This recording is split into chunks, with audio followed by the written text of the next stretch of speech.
Takesian komo bibia se modemo fidi ato akwentufor radio enyumre mu ebredu sense some sisi my Ghana mu ase no dia asema ya to ne din trending news ya de babe somo enen sem no de dimu akotene ebi ene se nyame ya aduma efrifia da ekono NDP National Democratic Party party a Nana Kunedu Ajiman Rollins former first lady okofa bae no nyame adom ochena mo pa ne ho ntoma se flag bearer e de ama amanyukie no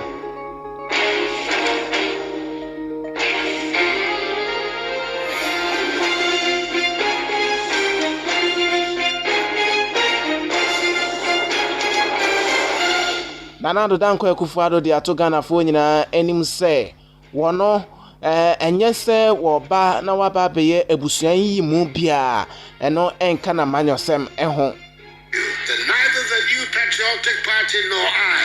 have any plan whatsoever to bring division to any part of the country. We do not have an ethnic agenda against any group or grouping in the country, and certainly we have no ethnic agenda. Sanso and Yemame Cynthia Morrison, gender minister, wakasa afa, ensema ensema kasatia, anase yede intimidate yemame numa momo edi enfie edusia, titiri die si West Gonja ena afenso East Gonja efa maame a ye frɛ na kua dente bu no ku no ena afenso maame ba ko an frɛ no Mary Ibrahim ono so na ochie awieye amafo de won sakeka no so wo mu kyerem se woye abaifo no maame Cynthia Morrison gender minister wakasa afasa ensem no ho because one day or day or they say who would I soon do be something and about that or also one thing that one bro or what are you finish if you am brother kasase tradition kasase culture Sanso and DSP Fiatenge police PRO edema aposifo adwuma ewo enkranmantan wakasa diafa enrada ensema eto ni Lante Vanderpoy Mrashebejoni edema odododio constituency osusu se national security personnel be edinsa akikano ewo odododio constituency eho. Because we were there, had to quickly run in when they heard the noise out there to go and assist the honorable minister and also bring things to fix. And at that time, they tried as much as they can to make sure that he's protected. And so that is exactly what the police who were there on duty. Former President Osanzo Franketu for the mind this Amanyukiono, His Excellency John Dramani Mahama Kwako PM ewo etifin atoye Upper West region ninyina eye entoabwa washase a odi nenan de abontoa aka na niso ade hunu a wosade woma omayimu so befa abanwa no nimpre no eso a COVID-19 updating so ye de bema mo in some way any afoforo pii na mosomfo edwe donko na enwumre yi mesin konwa ewa akwantufor radio so amede eba besomo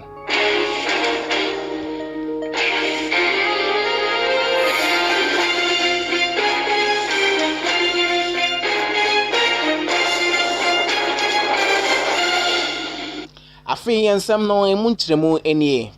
Enrada trending news mu ene de to mo anim se Nana Addo Dankwa Akufo-Addo Ghana ye mampani wakwa kopiem ewo framantem ebiem nimprenu so be se ena enson enie ne nyina eye entoabo na okoye no so one nananom ehemfo a omo ewo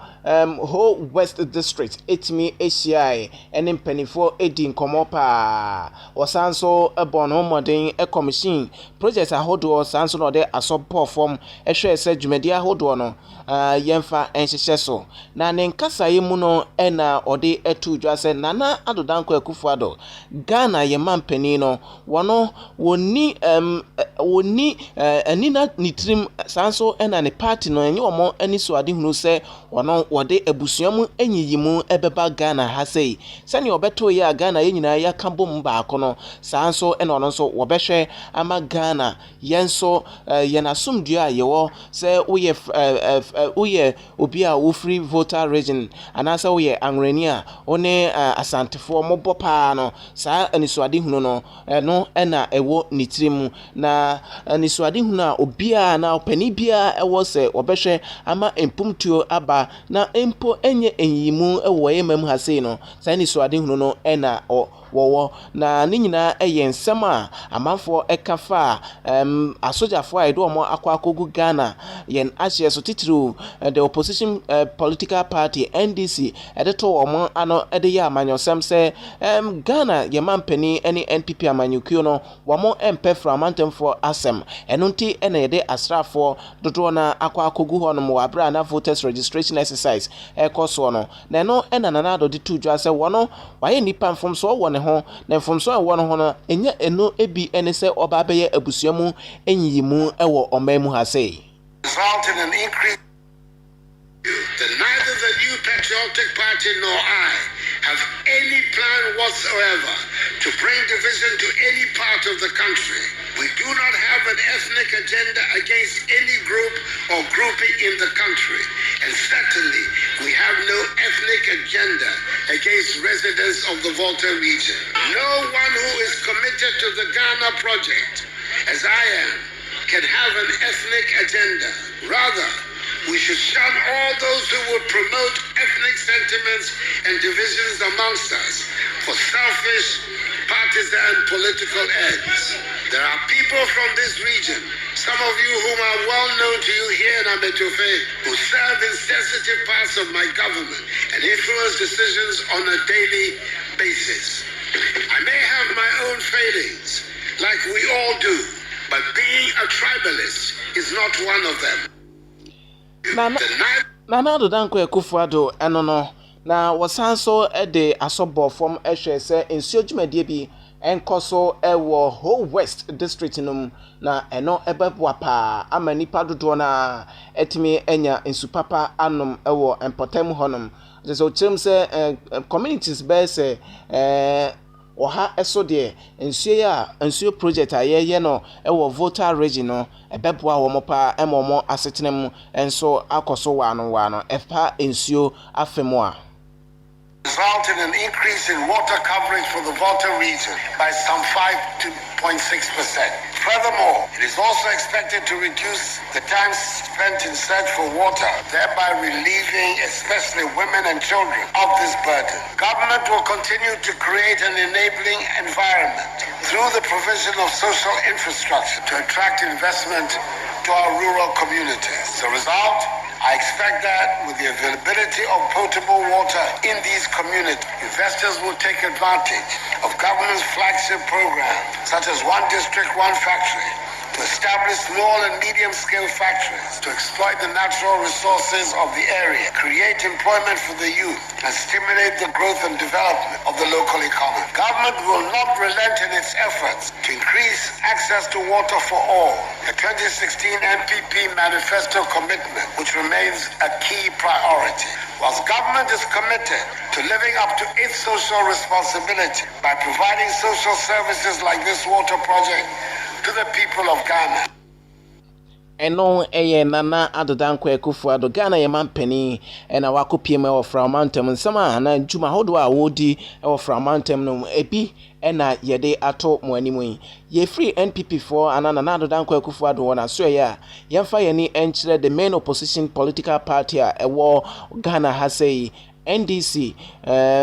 National Democratic Congress omo asoye ene yede ye ni echire Franketufo de man NDC amanyekuo no His Excellency John Dramani Mahama ono so akopiem ewo etifi apueye Upper East region Upper West region Mr. etifi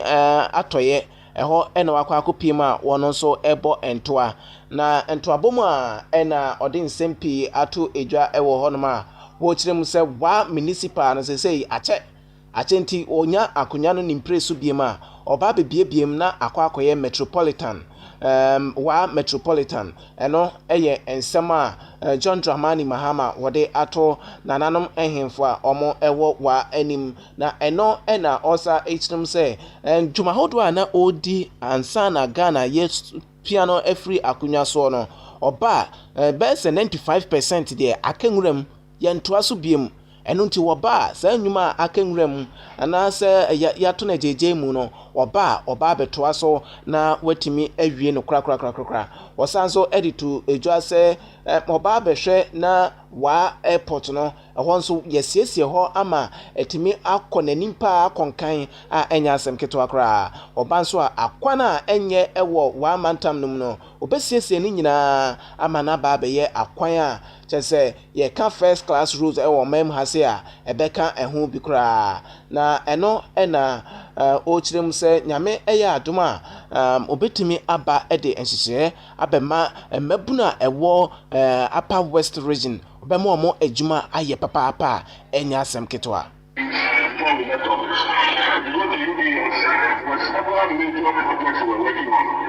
The new lecture theater, the students' hostel, the library, and all those things we're working on have come to a standstill since NDC left office. The office is built a state-of-the-art library here in WAC in the Upward region. Indeed, it is proven to be one of the best libraries in the whole of Ghana. We have delivered the WAC airstrip into an airport with departures and flights started to come into WAC. When we come, we're going to upgrade the airport further so that more people can use the aircraft to get into the WAC airport. I told my father, the one, that because we are working on Hamilton, when we come, we finish that road from Laura to Hamilton. Most of the vehicles that are going to Mali and Bobo Dulaso will rather prefer to come through WAC and go through Hamilton. And so because of that, we realize the road from Hamilton all the way out of WAC so that the trucks can pass safely. If you look at the population of WAC today, there's no reason why WAC should still be a municipal assembly. And so we have made WAC a metropolitan assembly. With all the development projects that come with the metropolitan assembly, so that there will be a befitting capital of the upper west region. Eno Ghana Yemampeni dada na finso satu Frank Adema NDC amayokio His Excellency John Dramani Mahama ena yetene nkano nitua pemu Professor Jane Nana Opoku-Agyeman enso akopiem ewo Sehwibekwai Western North region eho ena ono nso ebontoa Osia party for no de nensem party ni hyehyɛ ene naniso ade hu no pese one ne Frank etufo ebdeba ebeboa oman Ghana ma Ghana yenkan kono ekɔ nanim ode to ne party supporters enim ewo Sehwibekwai Western North of region na enu ada na yede beto manim se okopiem ewo dododio constituency wa na chese nyasem keto akra ne nyina ene se Nilante Vanderpoy wono no yemra shebedwani ewo sa baton pesua no so na eno ena osoma semtreni se wonko no wonko hwehwe ne dwumadie ahodo a woyi mu wonko take pictures na eno ena semtreni ne ho ekobon mu ewo aposifo ensa ano ensensem ebimu eno nti no okọ no akobeli semtreni na eno ena mrashebedwani editu dwa se national security apparatus and as national security personnel wamo ede wamo nsa akeka mrashebedwani wama puna papa na so ama dani hu nyina aso a na no ena nsemi ebeto dwan enipa pi ena aka nsem afa ho didika no national security expert ni tetetei wono nso ede atu dwa se sa nsem a esi ye titru de si dome fase no eye asem bia ase ekonkon honom se ya hwe ye na se ye tua sa asem no a ede ensempi ena ebeba omem ha sei enti sa hooliganism ene watimi wakamia ekoso ewo Ghana yen amanyosem no mu ade bia ewo se nimanimu ya yetutu ye nan na yede ye na sifom na yebo eho ban anyesa ensempi ena ebesie na say emrane di omo in terms of nkofo omo yesa adeno go with this na civilian na ho military ni ana police ni krampono respect be man krampono. Okay, yɛde ɛno mu nsɛm no ɛbɛbrɛ mo na sɛyi ɛna yɛwura ni tetete yi ɛkaeɛ ɛfa election a yɛba bɛwura mu ɛne emu nsɛnsɛm. Yɛbɛtumi aka sɛ yɛyi policies ɛfiri yɛ security agencies paa deɛ you can be rest assured sɛ kebinom paa ɛbɛkɔ to his best na saa respect ɛne gyidi na Ghanafoɔ ɔmowɔ ana ɔmonya ama the security agencies those days no it will still come back again ɛno nti na astronefoɔ yɛkasa sɛ yɛyi politics ɛfiri yɛ security agencies ɛbɛbɔ ayɛ pa. Eno ni tetete na Adams Bona ono nso security expert ena odi atudwa se enimonimu ya Ghana yentu anamon emfa political hooliganism ekoso ewo maimu asei. And I'm happy you have Sheikh on the other side of the line, especially he being a clergy. He belongs to those we would have to fall on when issues are getting out of hand. Because then, whether you like it or not, the churches and the mosques are going to be open. People listen to people like him and the chief imam and the Christian council and all that. I think that some form of dialogue would have to start if it hasn't started. And the security agencies would have to act. I listened to Honorable Nivandapoy, I think, on this morning, and I think last night I listened to him talking, and you can see that he's in pain. And as to whether these people have been arrested, and if they haven't been arrested, then that will not be deterring enough, because then we have just about less than 100 days to the general elections, both parliamentary and presidential. If these things are not done, ensuring that people are punished when they take the laws into their own hands, then we are going to see probably an increase with regards to violence when we get to the polls. And that area, there are a few things the police would have to do. The security task force, places like that have always been in the news when it comes to elections and electoral violence. Let's put those places under siege. Let's ensure that we have, heavy presence of the police, the, security task force, who would have to ensure that the place is properly protected. If not, I can say I'm not being a prophet of doom, but what I've heard from the people, some of them who have called me, means that they are preparing probably for a battle in that area, which for me is not the way we should go as a nation. It's just going to the polls and casting a ballot.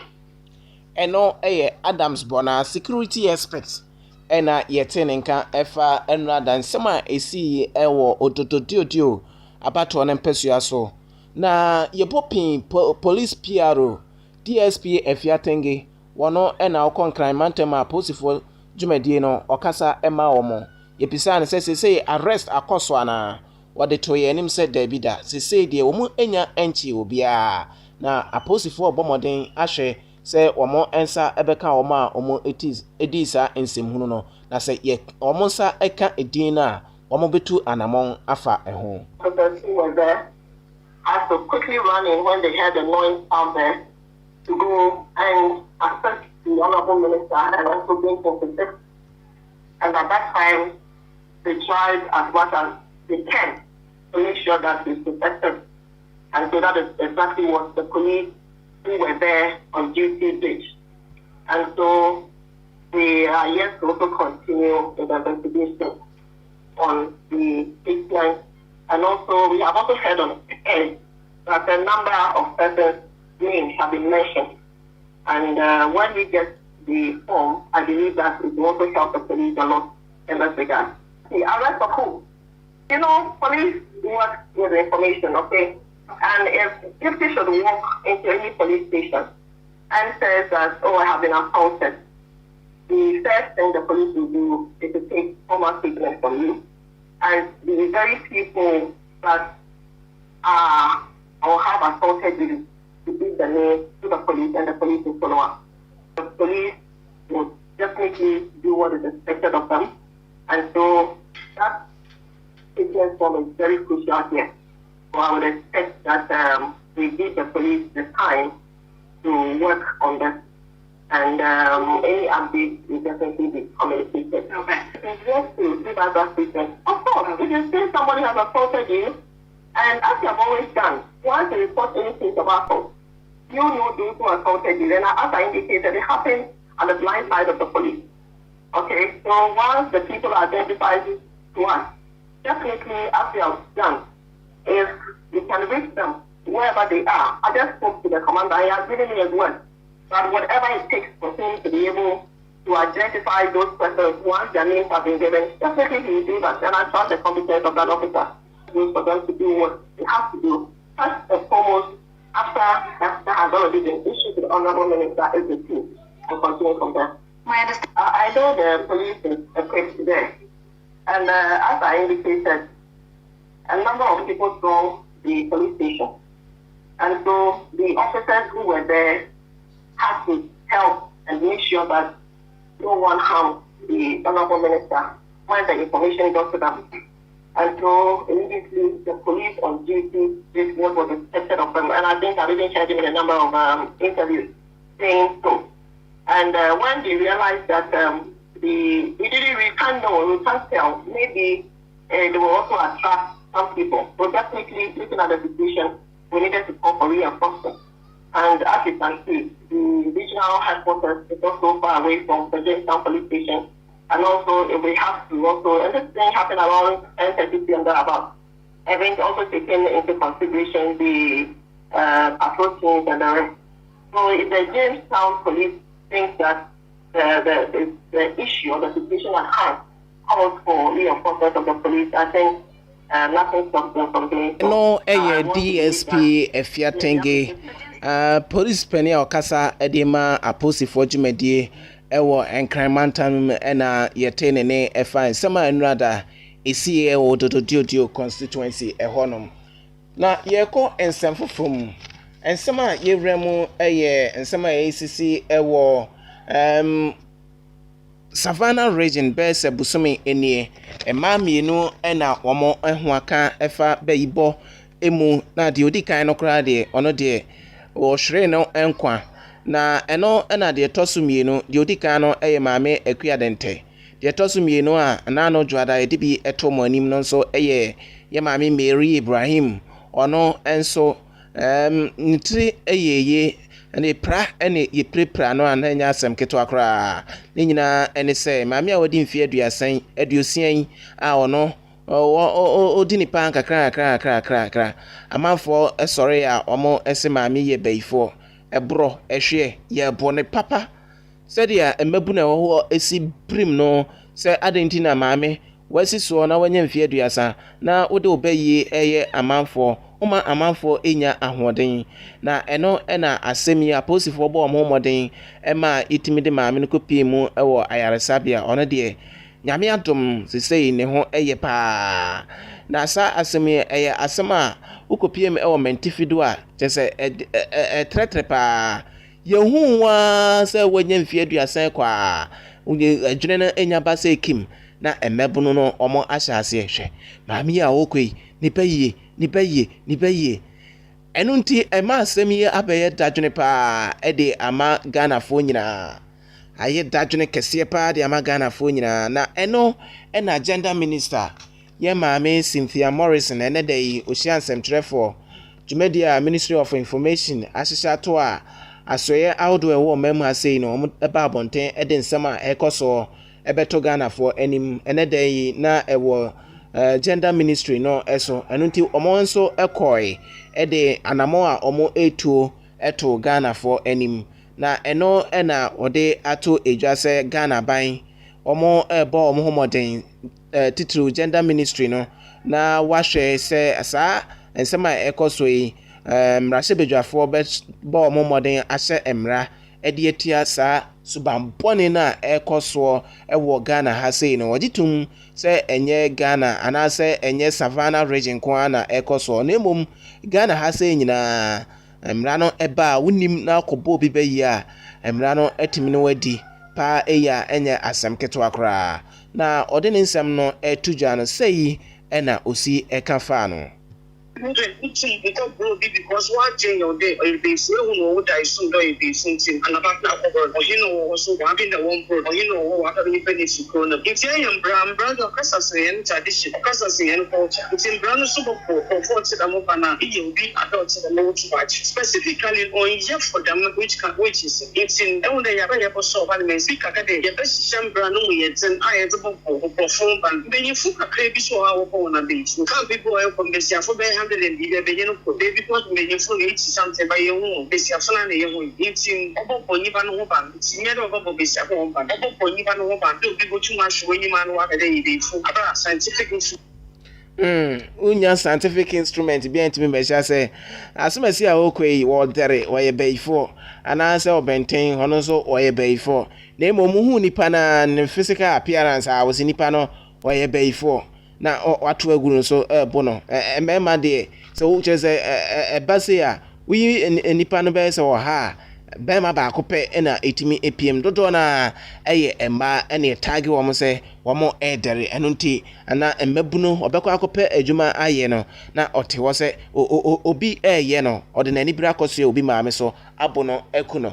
na eno no sare tujwa se enye tamale nko ana mentifido nko ana saa baiboyi ekoso Ghana fa na nyina ena saa baiboyi ekoso Committee on gender, any I also share. My friend, what's them here for comes in now, no good. The question wanted to be that will push you good there. Why integrated with the community? Now you know if you want if now, also the Copa, all people so get the member what's the mean now to do to leave the over a baby. It's a do our one door. The doors was one Copa. They more what to be and the jury because you good day. My men it's not here to be. Say what my share butter. I won't go on what to my that one day also train the bottom one side it may be one and 1 year bro be free I'm why ask number one so that shop on ever for that one problem about tomorrow yam the second day you now go on here that's a community sector one I want to bro community yeah mame Cynthia Morrison gender minister ena yetene nkano Ejapa royalties nsensemia ena Ghana mampeni dada His Excellency John Dramani Mahama ekasaye na okasaye ena amanfo susu se wo Yusuf phrase bi kasasin bi ema kasasin no anye omode ne nyina ene sei yeso wa describe Ghana ye mampeni His Excellency Nana Addo Dankwa Akufo-Addo se wo ye achem Sakawa boy ano asasemi Ghana for do na womo enfa asemi asemde enunti Central Minister Yewura Kwame Dankan ono so ede atudwa se asema Ghana yemampani dada no sanso 2 franka ede ema NDC amanyukio no JDM achem Sakawa boy na wakan ye no eye asembia eni kwan se Ghana mampani dada asemi efriwa no Benchama wafane yamu from free ya quality na nkika komkom yankasa mencha bahia kwakwa etumo man penyo hotel gwado akacha ne there Achim Sakawa boy and grandpa a former president very distasteful and shameful eno Yewura Kwame Dankan ena yetene nkano na kane nasebejani Yewura Stephen Asamoah Boateng ukopiem ewo Cape Coast NPP jumakunum obone homodin ye papa enye asem keto akra na eno ena constituency manifesto launching ya ekoso ewo Cape Coast na eno de ato NPP mbebru no nyina enim se enche na ye ba beto aba na yeba beto aba omo alanche omo manifesto ene omo campaign team no o stress omo ebebo omo modern na omo abo adwumaden ede ama NPP amanyukio no oso mbefa akunwa yi omo abo omo modern ye papa enkenkenka free education oso omo bo omo modern omo fa campaign serious omo emfa eni agro omo kwa free education omo pa hontoma omo mo ndewro enchire Ghana for na Ghana for ento masum sanso enanye no nko project ahodo a Nana Addo Dankwa Akufo-Addo waye no se NABCO dwumadie eni adwumadie outdoor emebuna yafo mo adwuma mu no omo ho dawro na omo fenkyere omo se ne be ya omo ekoram ewo omo boot na omo to aba 2020 December 7 a omo etimi ato aba amana na Danko Akufo-Addo no motimi asa afa adwa no ni mpre no so biem.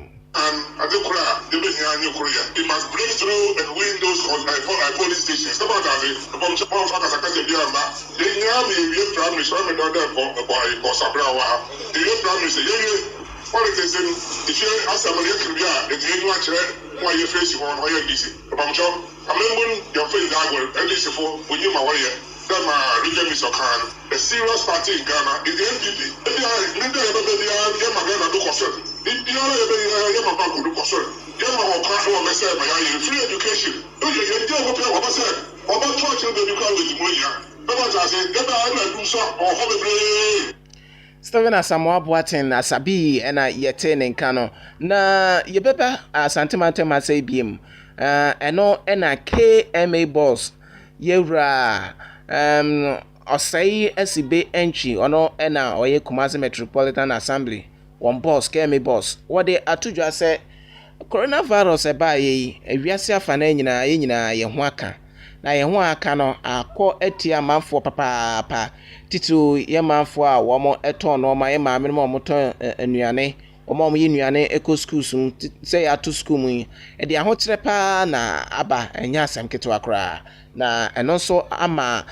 to a wo mo ejiji no Kumasi asantemantem asai no eno so ekofom pa. Assembly is likely to lose about 30% of its projected revenue for the year 2020. These effects range from socio-economic through to health and the general well-being of the people in the city. As managers of the city, you sit and you look at the number of hotels that you found within your metropolis, and just driving around, you see the whole place so empty. If you have 9.2 million school children staying at home, look at the value chain. What is happening to the teachers, especially the private school teachers? Our mothers, our sisters who have been cooking to sell the food to the school children, what is happening to them? Indeed, we are not living in the normal time.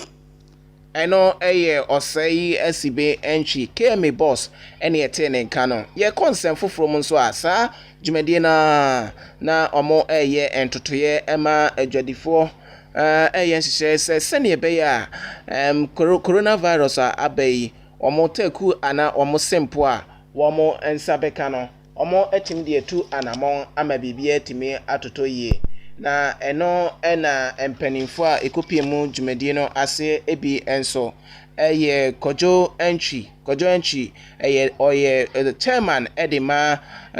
National Development Committee a yate no ono na okopie mu ewo dwumadi na ase a ode entity ema ye maamenom ne adwadifo ene mpanimfo a aka enedai ewo Kumasi na no ene ono nso ede etu dwasem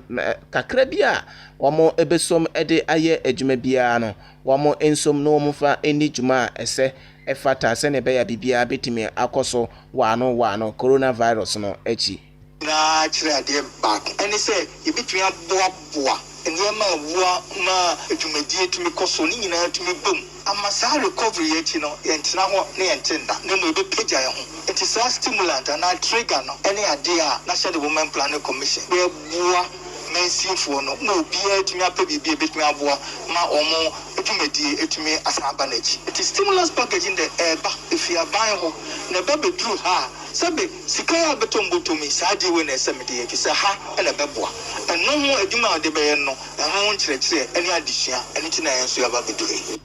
eno penny kwankyerɛfo a woda National Development Committee ano yewura entry ena yete ne nka ewo ehonom no nyame atuma corona emfa we entwa to ansa na ya concern for so COVID-19 nsensem no say ena ECTM no kasa yi penifo chirem say omo abo test 444,081 eno tester empenifo etimi abo ewo ho na test no mu no enipa 44,416 mpem aduanan enan ahenan aduosia eye nipa a omo atimi enya covid-19 no bi ewo Ghana ha sei womo made womo ho no eye mpem aduanan miensa wo ha ene aduonu baako 43,121 omo atimi ade womo ho afri yare no na wonso afofia antoata wo abra omo enya yare no bi eye 276 ahenu edioson ensia active case ne ye apem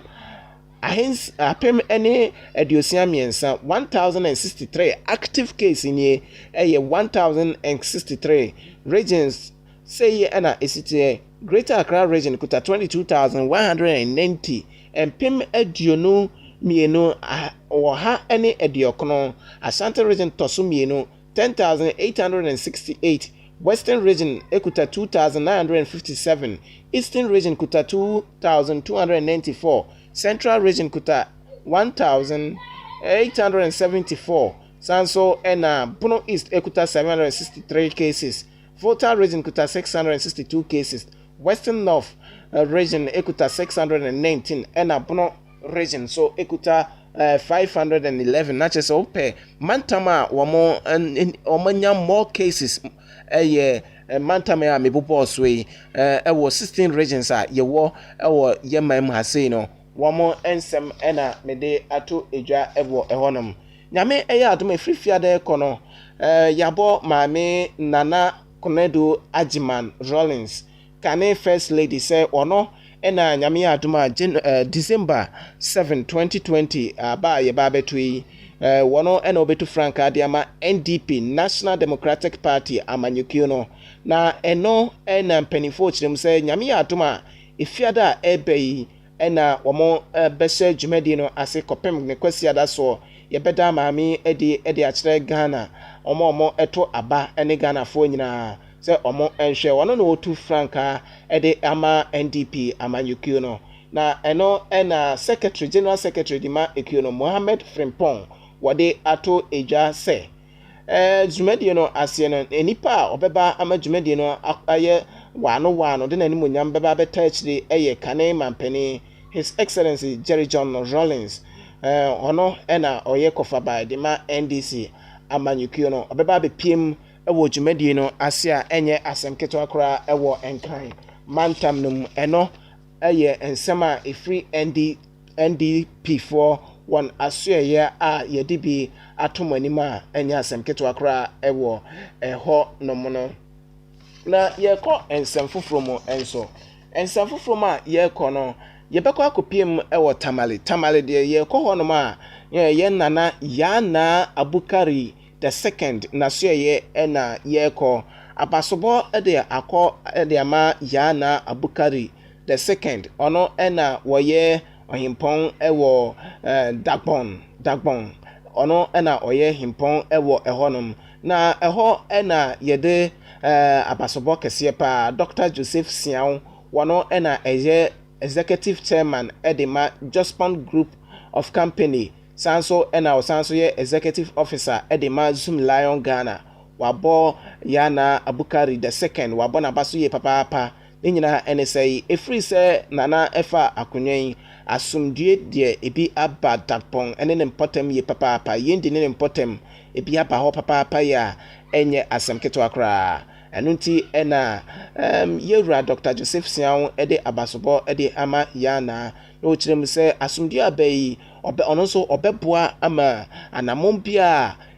womo etuo no yana Abukari the second otuo no watimi aboa ama natimi akoso na asumdue abai eno so betimi aboa ama investors dodo na etimi aba ede enyuma abre emaburu no ama omo so etimi aba ama omo aye adwuma no nti asumdue o masomo emprempren no wonko na omo nso enkosom na entoso enkoso sene ebeya mpumtu obetimi akoso ne de nsemi nyina atodwa wa abra utimi ekokopiem ewo northern region na okopiem a eso kokochia nana no ma no akwa aba abra ofro abanwa no na eno ena okono wone northern regional minister Mr. Salifu Said ene kopiem ewo gbewa palace yendi ewo tamale northern region okokopiem ewo honoma wode enchia soronko ekoma nana no sa so ebo na baso se wahwe ama asumdue aba ehonom na asumdue abai se de ndika kan no beboa ema empumtuo audio p na etimi aba ewo tamale ene ne mpotem na yebeko okada for asoye epese na otwimienu enie ena franke tufo de ma ndis amanyuku no wode etu dwa access oba befa akonwa ne bima obeboa ama okada ya sese ya ma omokwan amomo etimi aye adwuma pa na ohwa eno eboa ama nipa dodo na aduane edi aduane eto amanfo dodo na table so enti oba legalize no odensese papa agu akwemu sene ebeya yenuanom ye ofasefo a womo etwi okada yi edididie no womo atumi akoso atumi edijuma na no enane dey ubepiem ewo Jubilee Park a ewo Asante Mantemase a na chese nya asem keto akra wona ochi okada yi omo friendsem trefo de nsem eto won anim na nsem na odeto omdeto nsem trefo anim no de edikan ene se wode ato aban anim se onkasa nkyere aposifo omugina kwan so ni nyina ene se so mbegina kwan so a womo eha womo pa eye eno nti ena omo friends ansem trefo nhyiamu de sa ensem no eto Ghana aban nim se yenkasa na ye kyekye womo manfo pa de to so emieno enso ene se party aka ne nyina nso mra bonten na omo fan hyehye ene won adwenkyere efa okada ebinom dia betuju ase womo emra omo ebebima yebe eye no yedemra ebegu akwama momo edi adwuma no de edi dwuma no omo parties aka no nso mfa omo hyehye emetujwa no omo hunu sene enoma esi eko na eno ebeboa omo pa omo se omo aye krado ede twa party ni nyina obibiara ne hyehye eye papa no womo nso ebedi won echi ama on dwumadie akoso wano na chese ne enyumre trendy news a yede bremo no yebegina ha sei na yede esi aha sei nyame eye adoma tiakam bia no ochina yehia yede emu ensem ebebremo ewo akwantufo radio eso midin ede Edward Donko yemfa ensem no ensia sei na mo enjoy akwantufo radio ye programs a akanyina wonim se ye cheba yakramo yani beat Edie dwabo na wowobo se ye dintuo obi awoda eyie anasempo ekuo bi pnoto akwantufo media services wonkrofo a ebonwoma efatama ne awobo ye biara wobo bedwam kasafo a aprofo frene se MC a wonano so atie ena wosan so wo enuane noafo a wonu enuane ahodo pia ehotie ena video ena infoni twafo a wo ba betwa mfoni papa bi efe a wo de beka kai won hihye ne da wo hwehwe akwantufo media services a one number ye 07951832691 and also se frem wo 07904143168 wasanso wo internet so a won website address ye www.akwantufomediaservices.com Akwantufo Media Services ye wo homa woda girl you the hustle be like say you know they got chance area better now twin different umbrella work. To me, I be work. Hey, Nancy, umema sema sorry. Usi pasua sata ya sheni kubu. Se ujina suwe. Nasa uzo uji. Matinka na abete. Give us power capsules sada romenti. Matinka na etikuwa ya nasi ya beja. Oh, give us power capsules. Usisi na yao ya. White, mono, syphilis, dementia. Samina nauni. Se wumi minibia. Ubewa jume free. Nonsia kopi nonsia. No spell count. Unine tukanta amobapai. Kani iname jonsoa mebresa. Enam give us power capsules unti. Sise me maswa na besineko. Koko didi mini pedwemu afifiri mi bebia. Amamai na jima boso. Debia nam yamatim. Nenam give us cold capsules unti. Manyami fa hodie. Ema amuko afikira munyam wotweye. Ana wa wanita aya ohine. Pompo na abobo. Give us cold capsules ye blood purifier sonkwa abadwa so. Give us cold capsules nyama oba wo mamofo anaso afafro. Ana kwala woni mfe dumienu. Give us cold capsules ne give us power capsules and I'm give us scientific herbal clinic for so na buy. www.aqu24mediaservices.com and www.aqu24radio.com and Fre Ahumatrufoi 00447951832691. Give us Ruben Jinasoma.